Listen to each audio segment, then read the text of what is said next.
மேற்கு வங்க மாநிலம் கோல்கட்டாவுக்கு பிரதமர் மோடி போயிருக்காரு. அவரு ஹூக்ளி நதியில படகுல பயணம் செஞ்சாரு. இது தொடர்பான புகைப்படங்கள சமூக வலைதளங்கள்ல பகிர்ந்து என்ன சொல்லியிருக்காரு அப்டின்னா, "இன்னைக்கு கோல்கட்டாவுல ஹூக்ளி நதிக்கரையில கொஞ்ச நேரம் செலவிட்டேன். இது அன்னை கங்கைக்கு நன்றி செலுத்துறதுக்கு ஒரு வாய்ப்பா அமைஞ்சது. படகோட்டிகள சந்திக்கக்கூடிய வாய்ப்பும் கிடைச்சது.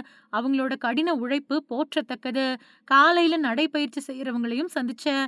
ஹூக்ளில மேற்கு வங்க மாநிலத்தோட வளர்ச்சிக்காகவும், மாபெரும் மேற்கு வங்க மக்களோட செழிப்புக்காகவும் உழைப்போம். ஹூக்ளி நதிக்கரையில உண்மையிலேயே ஒரு மிக சிறப்பான காலை பொழுது அமைஞ்சது.